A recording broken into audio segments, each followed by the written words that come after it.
So it was one Saturday night ago. I was bored, minding my own business, and before anyone leave it down in the comments, yes, I was staying home on a Saturday night. Okay, I'm a loner, what could I say, and I have no friends.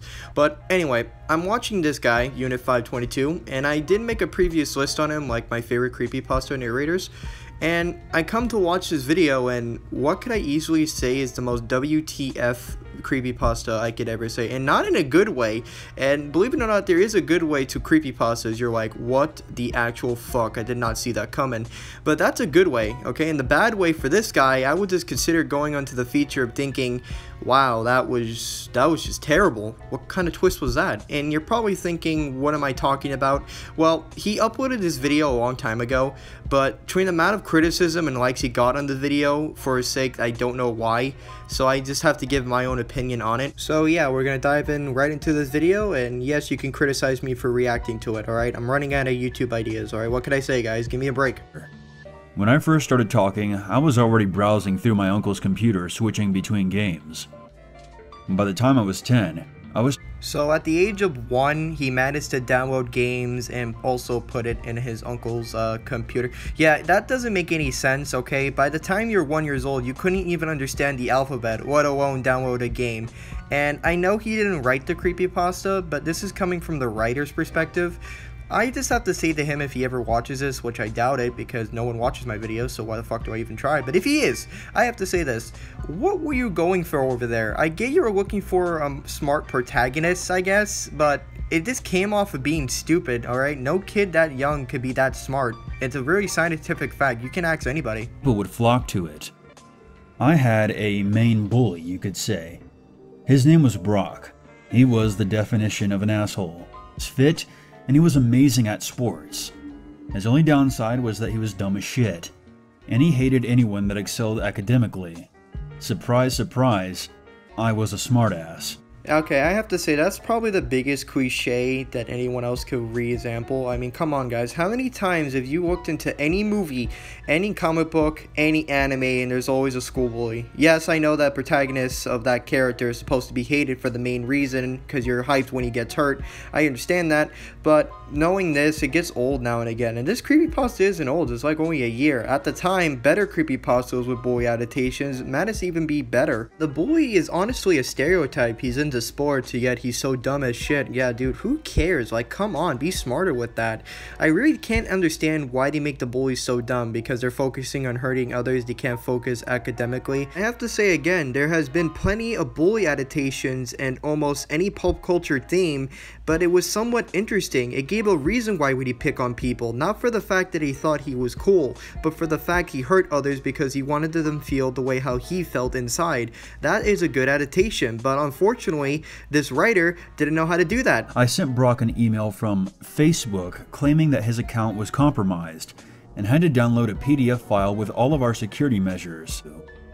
When his girlfriend came over, I was ready. Started sending messages to Brock. Hey, I can't wait to see you tomorrow. Last week was a blast. Yeah, so I'm gonna speed this up because this creepypasta is like an hour long. So basically what happens, he had his girlfriend break up with him because she thought the girl was real, whatever. Then he put porn on his computer. His parents found out, and it was gay porn too, so yeah, no one saw that coming. Anyway, he gets a certain feel for justice, but the way how he makes it sound, it's like if I met this kid in person and he'd been talking like this, I would want to bully him too. You just have to hear it. To me, this was a small victory, and I relished in it. I wish it would have stopped there, but I was addicted. That feeling of justice being served by my own hands was one that I loved and wanted more.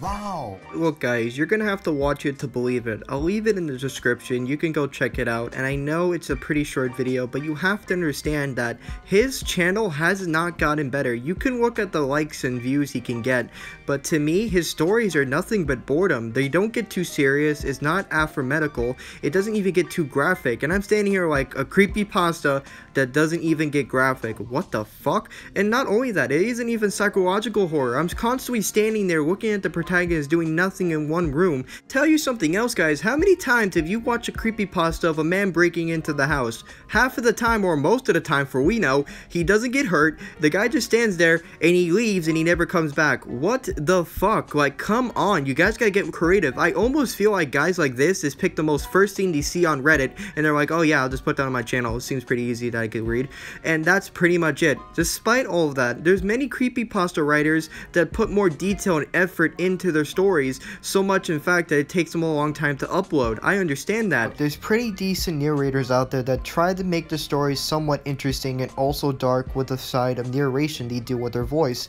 This could be somewhat good when it comes to the dark Somnium. If you guys don't know him, I'll leave his channel in the description. This guy can depict anything in front of you. He can play any voice, between female, male, old person, young person, you name it. He can also do the voice in a perfect tone. Not only this, he writes his own music at the same time. Now that I'm not going to blame Unit 25 because music is a pretty big challenge to the human anatomy, so don't feel too ashamed. But I'm just saying, this guy puts more time and effort into one video that Mr. Unit can't even do in one day. That is actually pretty pathetic. It's also pathetic that he doesn't get as enough views that I think he deserves. Look at Unit, he gets 500,000 views. This guy only gets 2,000 views. That's it. It's actually very wasted how this guy puts so much effort and detail into one video that I could say I very appreciate that he can do. And I think that's the end of the video. If you guys agreed on anything I've said throughout this rant, please leave it down in the comments or either leave a like onto the video. I really do appreciate it. And please guys, go check out the Dark Somnium. He's a pretty good narrator and I can see the hard work and determination he puts into his videos. Anyway guys, I'm Surefire Bloom and I'll talk to you guys later. Peace.